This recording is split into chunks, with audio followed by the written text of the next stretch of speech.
Assalamualaikum warahmatullahi wabarakatuh. Semoga semua sahabat-sahabat Hidayah Media Official dimanapun berada selalu diberikan kesehatan dan rezeki yang melimpah ruah serta barakah. Amin ya Allah ya rabbal alamin. Saudara-saudaraku, biasanya dalam mengirimkan surat Al-Fatihah kepada ahli kubur itu terdapat beberapa redaksi. Di antaranya ila ruhi, ila arwahi, dan ila hadarati. Nah, kali ini kami akan membahas bagaimana cara penggunaannya dan apa perbedaannya. Sehingga nanti apabila kita mengirim Fatihah kepada seseorang, tidak salah sebut dan tidak sia-sia dan sampai kepada orang yang kita cinta. Nah, berikut ini cara mengirimkan surat Al-Fatihah yang tepat. Oleh karena itu, simak videonya sampai selesai agar kita mendapat ilmu yang bermanfaat. Seringkali kita mendengar ketika orang tawasul mengucapkan kata ila ruhi, ila arwahi, dan ila hadrati. Bahkan ada juga yang mengatakan ila ruhi fi jasadi. Akan tetapi tak sedikit pula yang tidak mengerti apa perbedaan dari ketiga kata tersebut. Baik ila ruhi, kalimat ila ruhi mempunyai arti sebutan kepada sebuah ruh seseorang atau bisa juga dihususkan. Kenapa? Karena kalimat ini bermakna tunggal atau ditujukan kepada satu orang. Oleh karena itu, pada kalimat ini penggunaannya biasa ditambahi kata khususon. Misalnya khususon ila ruhi abi wa ila ruhi umi ilahumul fatihah. Seperti itu. Kemudian ila arwahi. Kata ila arwahi adalah bentuk jamak dari kata ruh. Penggunaannya dalam praktek bertawasul ialah sebagai pengantar jika yang kita kirim Al-Fatihah adalah beberapa orang atau lebih dari satu orang.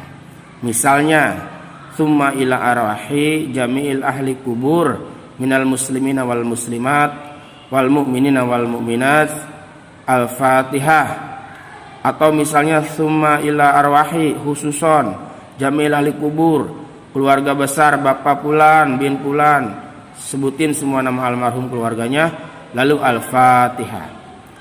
Jadi di sini perbedaannya dari kedua kata yakni ila ruhi dan ila arwahi ialah pada penggunaannya antara satu dan banyak orang kita sebutkan. Kemudian kita juga mendengar kata summa. Kata summa sendiri berarti kemudian. Kata ini sebagai penghubung antara orang yang disebut pertama dengan orang berikutnya.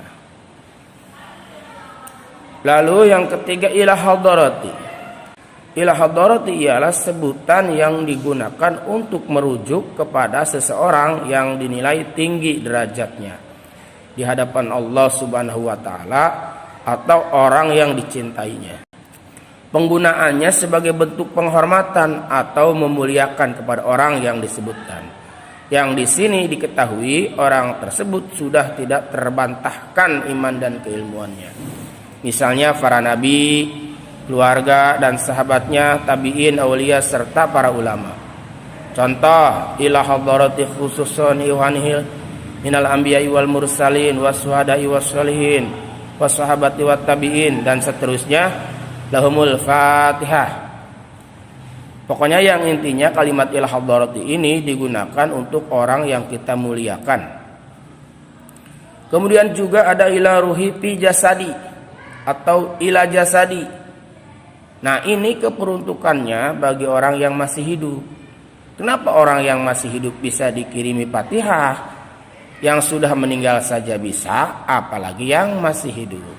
Hal ini lebih ke mendoakan sebagai wasilah amal kita agar doa kita bisa lebih diijabah. Seolah kita berkata, ya Allah, dengan bacaan Al-Fatihah ini saya mohon engkau sembuhkan si fulan dari sakitnya, lancarkan si fulan urusannya, atau bisa juga berkahkanlah si fulan, atau dan lain sebagainya. Demikianlah cara mengirim Al-Fatihah yang tepat agar tidak keliru dalam penggunaannya. Semoga bermanfaat dan jangan lupa like dan subscribe, dan sekiranya bermanfaat silahkan dibagikan ke teman-teman sahabat semua. Semoga menjadi amal kebaikan.